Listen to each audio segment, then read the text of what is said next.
Hey, I'm Decathlon Gamer. Welcome back to Tennis Manager. We're on episode number 20. This is going to be a quick one today. We're just going to get right into things, and we're going to start by trying to get Anne signed a bit earlier, as we waited a little late last year. So let's see if we can get her signed onto a contract for next season. At this point, she isn't interested in talking. Reason being, we have nothing achieved. We've got to get her back up to rank 35 potentially. I might have to take over as her coach temporarily if we're going to get that achieved. Otherwise, we stand to lose Anne, who obviously has been our cash cow for quite a while. She has not performed very well at all since really season number 1. So we'll see how she does here in season 3. But yeah. Okay, well, let's go ahead and just push forward. And we have a rookie 50 tournament. This is World Tour level. This is not youth level. And Kasanseva, even though she's only ranked 444th, she comes in as the 3 seed. Ironically, we have a wild card who has almost identical ranking to us, but comes in unseeded because she got a wild card to be here. Interesting matchup that is, because on paper you'd look at us and go, oh yeah, 3 seed, but no, really we're about the same. Small tournament though. It's clay has not been our best area though, and it was tight, 4-6, 6-4, 6-1, but we do get through. Now short episode. I mean, like, way shorter than what I normally do.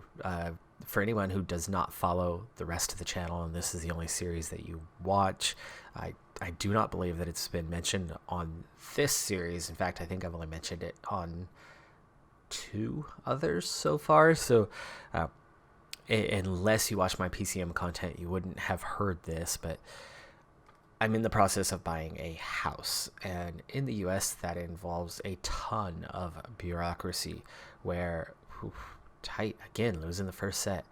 In the past, you could have a loan application be 6 or 8 pages long in purchasing a house. Now they're nearly 100 pages, and that's just the financing part. And then there's the offer, and then we have ridiculous numbers of inspections and things you have to go through. Anyway, it's quite the process. And then added to that is I have a business. And again, you probably heard this, but it's a daycare that we run out of our house. And that's what affords me the time. I run the business, but that's not a full-time job for me. And that's why I'm able to do the channel. Well, anyway, my wife is the one who's with the kids full-time. Our employee is on a full-time scale with the kids. What's up? Nightclub for Kasanseva. Not cool. Anyway, trying to also move a business and find a house that was suitable for the business all made a massive increase on what it took or what it's taking to complete this process. So there's a lot of extra moving parts in this deal compared to just your average run-of-the-mill home purchase. So yeah, I'm busy.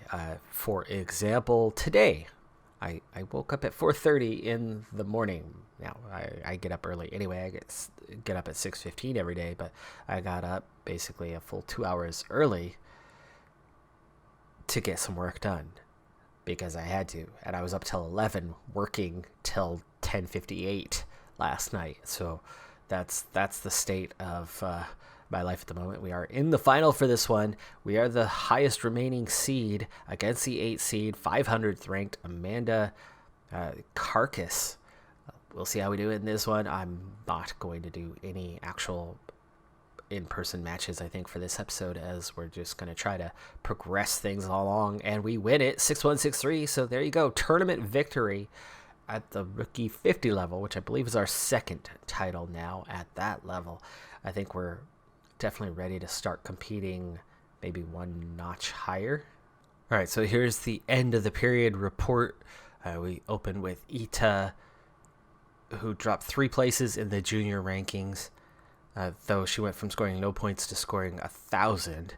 She got a bunch of prize money for us. She played 6 tournaments, and she won 3 of them. But she dropped in ranking. odd how that is, and they were high-profile junior tournaments. I don't know how it is that she dropped, but whatever, it happened. Her World Tour season included 3 points won. She won a single match out of the 2 tournaments that she was in, so 1 and 2 overall during that stretch. Yeah, that's not getting very far. That's definitely not much income either, but that's not the point. It gives her a little bit of experience. Kasanseva, junior level, just 1 tournament each of the last 2 sessions. This time, 1,290 points won. I mean, that's fantastic. Oh, sorry, ranking. I'm looking at 1 tournament. Sorry, I'm tired if you couldn't tell. 3 tournaments played. Won 2 of them, and I think she lost in the final or semifinal of the other one, so she got very deep. 94% win rate. Good prize money. Yeah, that's a good stretch. That's going to help you keep your number 1 ranking. Meanwhile, at the pro level, look at that huge jump. 568 places. She was in the 440s a week ago. Now she's 276 after winning the latest tournament. 169 points won. 30,000, so she's earning as much, if not more, than what she was getting at the junior level. 5 tournaments played, and she won 3 of them. Meanwhile, Ann Lowell continuing to just fall apart. 14 places down in the rankings, only 93 points won. 160,000 earned, though. That's still the thing, is as bad as she is. She only won a single match in 8 tournaments. 9 matches played, and she only claimed 1 victory. That is horrendously bad. But she's still earning money.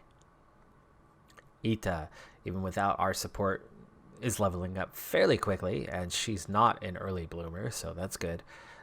Kasanseva, a little slower this week, but that was the tournament. Tournaments always slow that progress down, and that's why we're trying to give some time off, about 1 week off each month, give or take, so that we can give her some peace of mind, but also allow her to develop a bit more. And Lowell, meanwhile, is not really going anywhere. She's not making much progress. She's just making money. Moving up the rankings quickly, now at 211, Kasanseva is now the 1 seed at our next tournament. Another rookie 50, and she gets a first round bye, so we go up against the American here, who is 500 spots below us, and still 250 spots above where we were just a short while ago in the rankings. So we have moved up very, very quickly, and a comfortable win on that. So showing we deserve the ranking that we have. Oh, yes. Looky. The very next day, Kasanseva has now drawn enough attention that she is our second cash cow.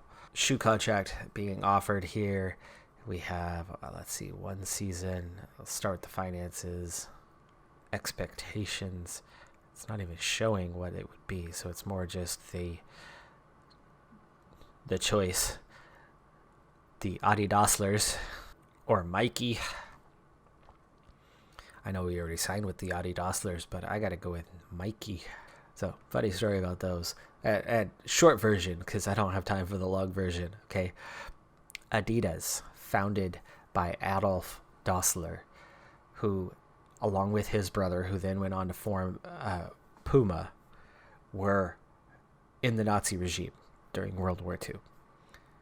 They had been shoemakers before that, and they continued, and through, you could say, no fault of their own. You had no choice. If you wanted to keep having a business during that period of time, you joined the party, or your business ceased to exist. Now, following the war, one brother seemed to have grown passionate about the cause, and one brother was not. And so there was a rift between the brothers by the end of the war. So they broke up. One goes on to form Puma. Adi, who definitely went with his nickname because his first name of Adolf was a bit problematic. Adi Dassler, Adi Das, his branch became Adidas. And then as for the Mikey and or Nike part, I went to University of Oregon. Phil Knight, co-founder of Nike, went to University of Oregon. The other co-founder, Bill Bowerman, head coach, former retired greatest legend in track and field at the collegiate level, and one of the biggest legends in the sport in the United States, period.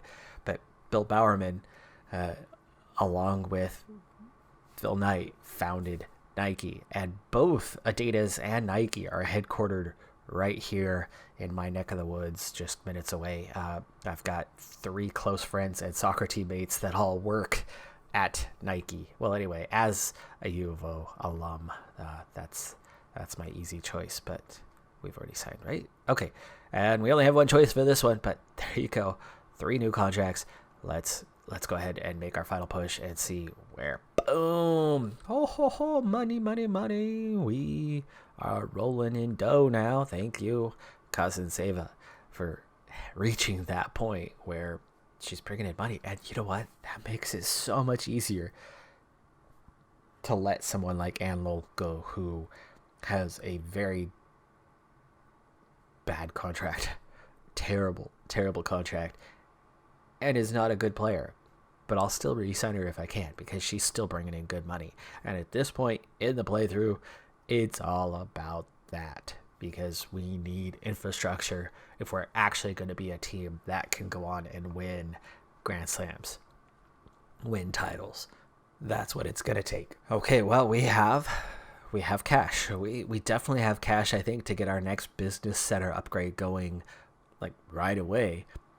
But the current upgrade is not done, and the sports center, we already kind of acknowledged level 3 is a good spot for that to be for the time being. Each time we upgrade that and add another athlete, okay, we add potential for more money, but at the same time we're adding more staff, more cost, and we're trying to get the business center to push ahead of that. Then of course there's the other expenditures, the medical center, the youth and scouting center, which will obviously make us better and allow us to do more. And part of me is thinking maybe we need to get into that youth and scouting center and get that one on the go so we can get a second scout. More so not about the money, because the business center part, right, that's not going to help us in the money. In the business center part, we're sitting and waiting and twiddling thumbs for the next upgrade.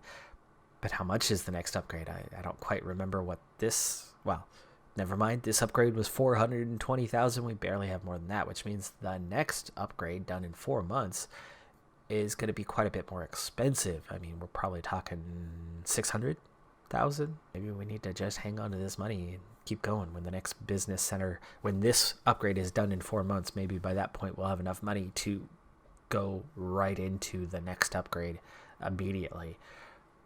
And tacking on business center upgrades is what's going to drive the finances into a place that's going to make this youth and scouting center, this medical center, feel like nothing, because we'll bring a whole lot more money. So yeah, I'm going to sit on this money for a little bit longer. Anyway, told you it was going to be quick. Sorry about that, but and sorry about missing the last episode. It's the nature of the next few weeks. Until this is done, it's going to be a little hit and miss, both in length and quantity of episodes, but I'll roll out what I can when I can. I'm Decathlon Gamer. Thanks for tuning in. Like, comment, subscribe, and I'll see you next time. Have a good one. Be safe out there. Bye for now.